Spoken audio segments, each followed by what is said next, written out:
Nag-iihaw tayo ng talong at tayo magluluto ng tortang talong. At mamaya tatanggalin na natin itong balat nito.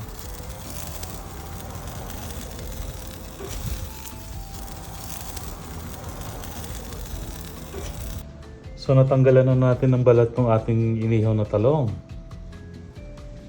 Pwede na natin itong i-prepare para iprito, kasama na natin yung itlog. Lalagyan lang natin ng asin at paminta. So ganito lang ginagawa ko, traditional na ginagawa natin yung pagluluto ng tortang talong. So maglalagay tayo ng isang itlog dito sa ating tasa. Maglalagay tayo konting paminta at konting asin. At ibabati ko lang siya ng konti. Isang ginagawa ko sa isang talong, isang itlog. So magtataas natin siyang batimig habang ginagawa natin ito, maglagay na tayo ng cooking oil sa ating kawali. Para tamang-tama lang siya. So ilalagay natin ngayon dito yung isang talong na pinalatan natin. Ganyan lang, napakasimple.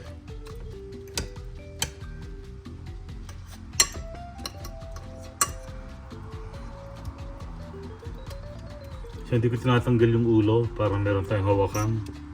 So kaya hindi maghihiwalay ang ating talong. So nilagay ko lang din sa katamtamang lakas ng apoy itong ating kalan. At ilalagay na natin ngayon itong ating talong. At ilalagay ko rin sa ibabaw yung natirang itlog.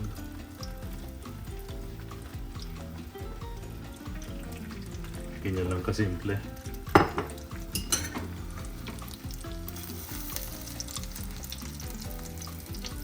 So huwag nating lalaksan ng apoy para maluto na maganda yung ating torta.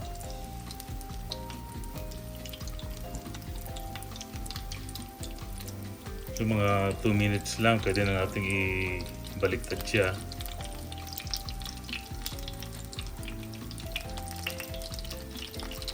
Basta mahina lang yung apoy. Kasi alam naman natin yung itlog, napakadaling maluto niyan.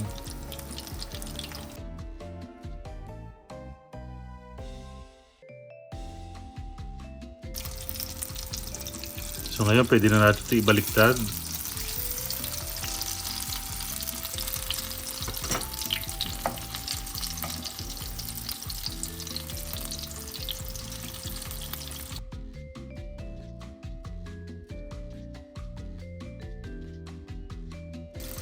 Kung gusto niyo naman na medyo well done yung pagkakaluto ng itlog, pwede niyo pa rin ipihit ng isa to.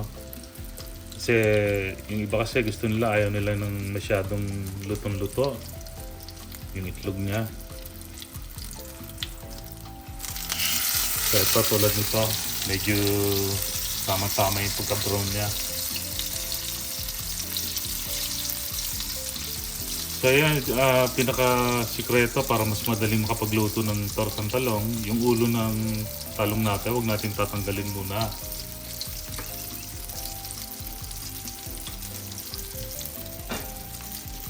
So okay na to, luto na to, at pwede na natin itong haluin.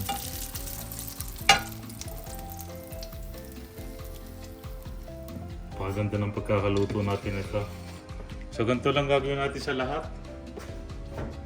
So meron tayong ilang piraso, 2, 4, 6, bali 7 to lahat So at least sa isang piraso lang na talong ay masisiyahan na yung kakain kasi isang itlog na siya.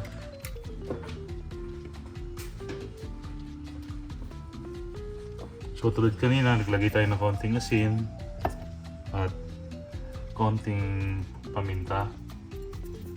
So babatiin uli natin siya. So ganyan lang, napakasimple lang. Tatapusin lang natin to bago pakikita ko sa inyo yung pinakahuling video nito kung pagka naluto na natin lahat.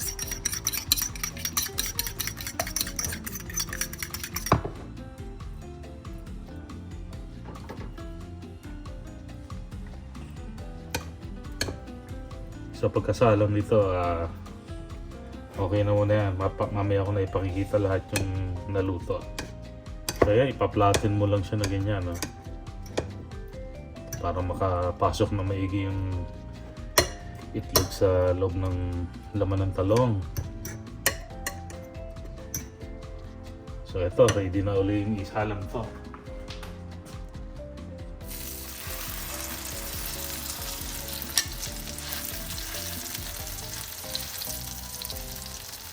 Lagi uli natin yung natira.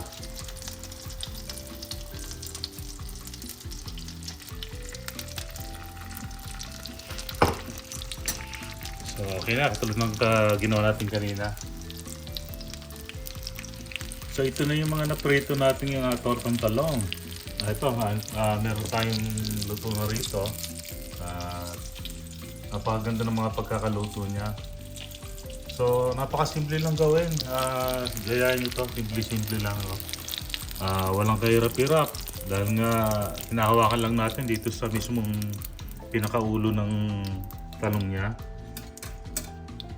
So ito, ganito lang kasimple gawin to. So gayahin nyo to at napakasimpleng gawin, napakasarapan naman kumain itong tortang talong. So salamat!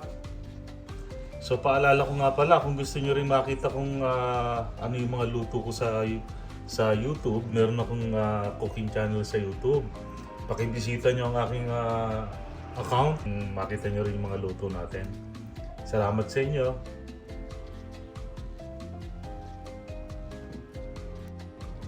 So okay na, luto na ang lahat ng ating tortang talong. Itong isa, nilagyan ko ito ng turmeric at mas masarap kasi ito kapag may turmeric. So tinesting ko lang yung isa na yon. Tapos nagluto rin kami ng asparagus.